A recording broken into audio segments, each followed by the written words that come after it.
Hey y'all, it's Barako Flash. Welcome to the channel. Today we're just pretty much going to go over the last two chapters from the original four manga that kind of interlaces with the Battle of the God concept and sets up the rest of Super. It pretty much starts off with obviously Goku getting beaten, and from the anime concept I figured it makes sense to do a little bit of both, interlace them. Starts off on the boat in the manga, opposed to obviously in the movie, it's more so on land. Same concept happens where he's fighting, but it's a little bit more in depth in the anime. Gotenks still gets literally spanked and just thrown away, where you get the introduction of Vegeta inside of the manga, where he remembers and looks a little bit similar to what happened in the anime, a little bit more in depth. It was more serious opposed to the tone, as you can see here, where, I mean, it's a royal greeting with food, which you can't say it didn't happen. Obviously, if he's the superior, that would probably be what happens. But he kind of threatens that he might destroy the Saiyan world in the manga. Then it kind of goes back to, you know, Vegeta just telling everyone in the manga to stand down, like you can't beat him, he's the strongest in the galaxy. Until Bulma does what she does and literally gets smacked by Beerus, pretty much close to the same way, a little bit different. But at this moment, everyone agreed that Vegeta pretty much Super Saiyan 2, which I'm sure he goes, surpasses Goku level 3 at that moment. Obviously, the rage boost that Saiyans generally have, or anyone has for that matter, I don't think it's something that Saiyans get when you get stronger, you know, but he really stands a better chance against Beerus, even though Beerus pretty much says, no, I was just playing around and now you go bye-bye. But both times Goku kind of saves him. It's a little bit different in the anime, but Goku kind of comes teleporting in directly to stop the events. The filler between 3 and 4 is pretty much where Champa is introduced and looking for the wishing balls. It's honestly completely filler. It doesn't really actually need to be in the manga at that point. They could have did a side filler if they wanted to, but it is what it is, in my opinion. The final chapter kind of starts off Goku, if you got similar a plan for those, to you better what the do it movie. now. Kind of get the introduction of Shenron.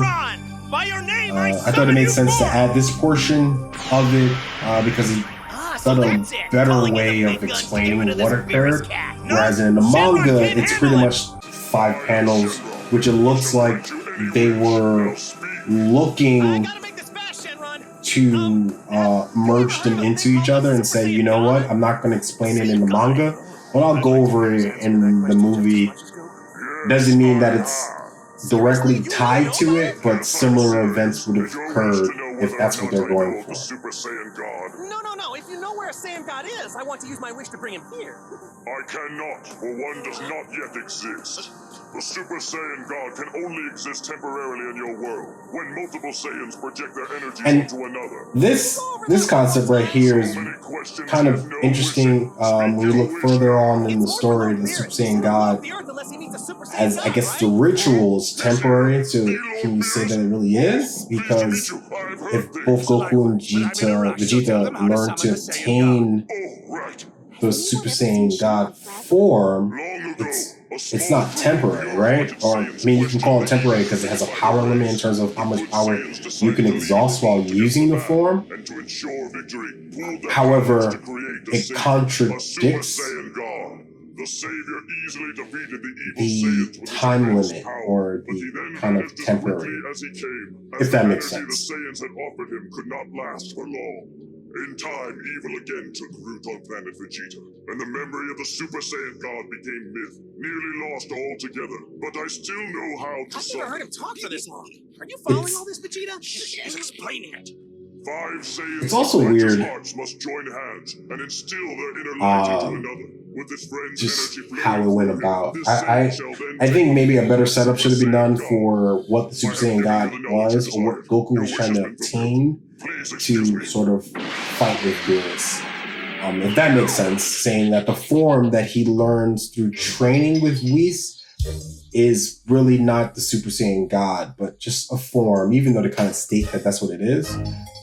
As what's given from this concept should have been what happened with the first failure, which was everyone just kind of put all their power into Goku in terms of that, and he was able to use that energy to fight with Beerus, which means, you know, you have all 5 of those batteries on top of his own power battery, and he was able to tap into that mass amount of power, opposed to, you know, him transforming to the Super Saiyan God itself. So I think they probably should have did 2 separate things, you know.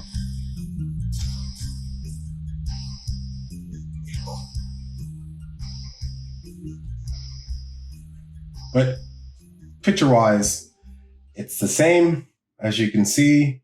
Beerus pretty much is pretty much going with Goku. The difference between the manga and anime, however, in terms of them fighting, where they fight, how long they fight, is a big difference, which makes sense. But in the manga, Goku never drops out of Super Saiyan God throughout the entirety of the fight, which makes me think why the manga kind of goes a certain way with the power and the anime kind of changes how it is. Whereas in Goku still in the form is tired.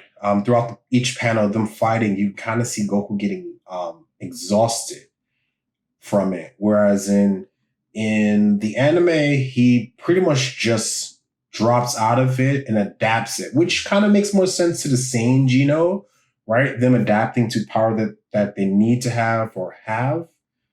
But the manga really just says, you know, he never loses it. And, you know, once he gets to the, oh my God, the world is over, his Saiyan gene kind of Saiyan ability kicks in. Whereas, again, he doesn't lose it in an anime, he does. He kind of goes, okay, cool. I kind of finally woken up. Here's my second breath. But, I mean, roughly, that's pretty much how the 2 sets up. I'll probably be going over most of the manga all the way up to the later ones and interlacing them with the anime to show kind of how the story goes anime-wise and where it's going manga-wise and kind of how they differ. If you enjoyed the video, please again, like, comment, subscribe. This is Buraku Flash. Appreciate you. Peace.